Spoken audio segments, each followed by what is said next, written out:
What's up, YouTube? Batman here. Okay, we got 10 brand spanking new, just came off the internet facts about Batman. And one of my favorites I actually seen is actually number 5 on the list is Adam West has a Batman logo on his teeth. Now, I thought it was kind of interesting, but I kind of read into it, and it's actually not as surprising as what I thought. It's actually in his molar. See, Adam West starred in the Batman TV show that revitalized in the 1960s. According to his biography, he was a Batman fan since he was very, very young. He liked the dual action hero, detective aspect of Batman. After a few years of working on a Hawaiian TV show, he finally landed his signature role as Batman. Now, personally, I don't think Adam West as Batman was as great as the brand new one, such as The Black Knight and whatever, but I am a fan of the 1960s just because of how the artwork and the costumes and stuff like that worked out. He also did 60 movies and 80 TV shows, including appearing himself as Family Guy as Adam West, the mayor. Also, Batman is the most ironic role, as it seems like he looks back at it as a foundry, as his fans do. He has a cosmetic dentist actually put a little Batman logo on his molars, as in several. No word on whether it contains some sort of secret spray that gives him fresh breath whenever he presses the little logo. Next one I seen was, let me see when it pops up.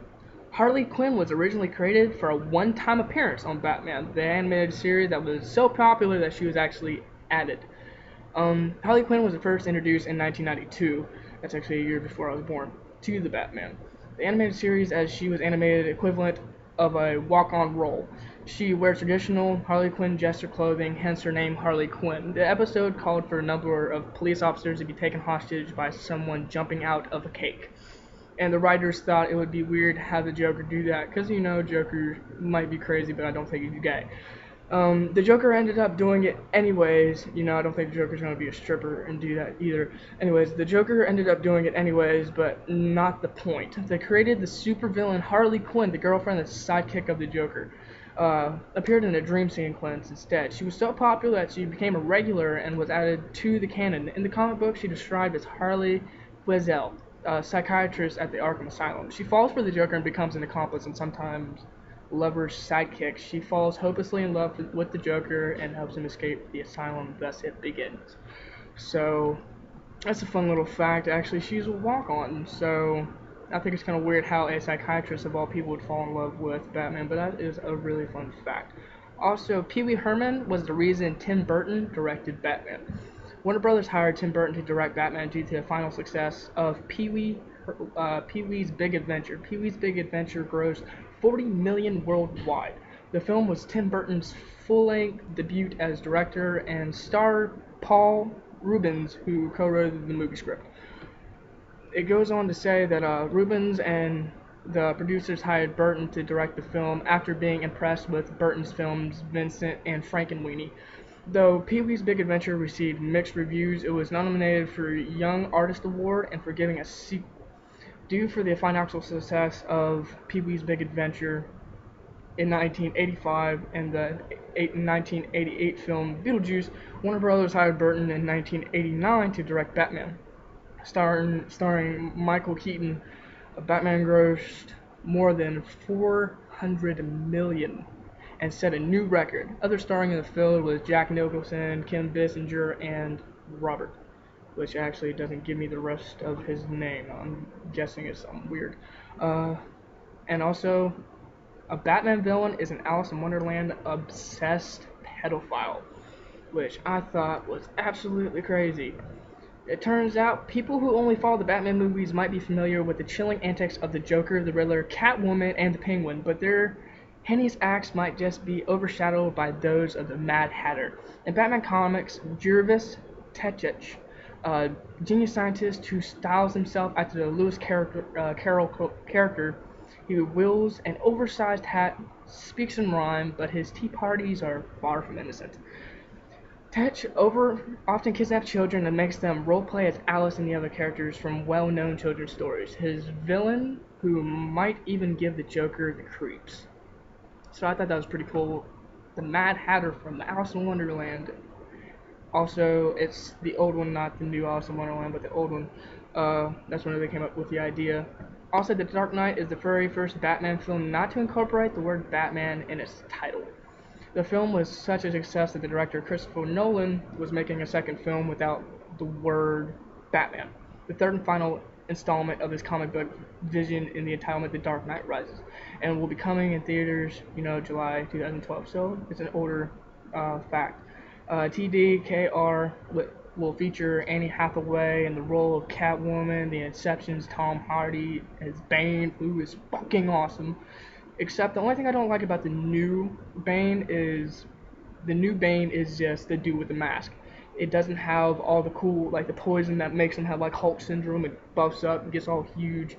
If he would have had that aspect in like the old movies, like they used to have in the 1960s Batman movies with Adam West, it started out as a baby, and they hooked up this machine of green. It was whenever Ivy, the poisonous woman, was in the movie, and he would grow exponentially into this huge mammoth of a man. I mean, huge bodybuilding, Arnold Schwarzenegger times 10 huge.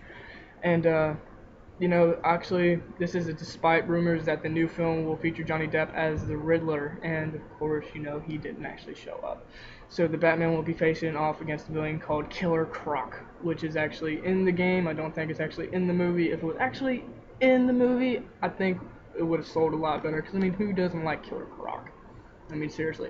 But I think the reason why they didn't put Killer Croc in is because The Amazing Spider-Man just came out, and they have somewhat of the same thing, Lizard Man from the Spider-Man movie, so I guess that's kind of my little input on that, but I'll have to look that up. Also, Luke Skywalker is the voice of the Joker in Batman the Animated Series, which I think is hilarious. Luke Skywalker from the Star Wars series is the Joker in Batman. How stupid is that?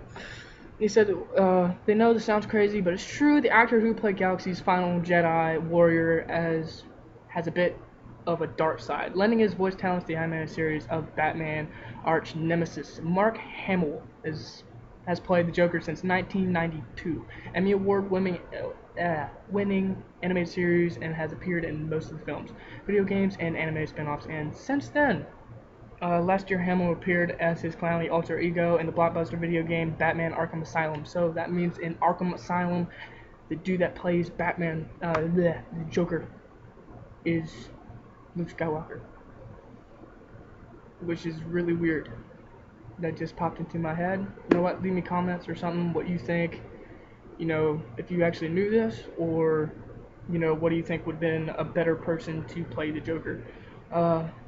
It's at the end of the era. Hamill was officially announced that the sequel will be the last time he will ever appear as a Joker. This is highly appropriate, as one YouTube commenter, because you can't spell Arkham without Mark Hamill. Oh, and it shows this. It's a tiny M, big ARKHAM, and then a little L, little I, then a little L, a little L. I'll actually put it on there probably if it works.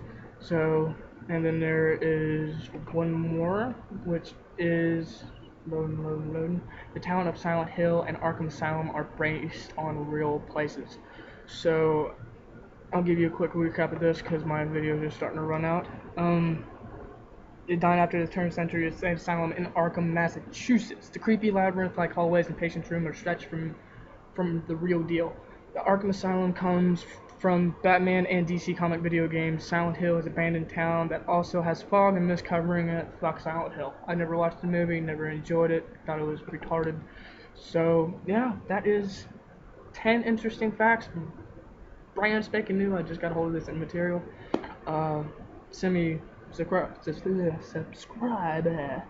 or leave me comments down below. I'll probably have a couple links around here to my other videos, and also I have a good buddy of mine at MLP, My Little Pony. Actually, Batman is actually a brony, so to speak.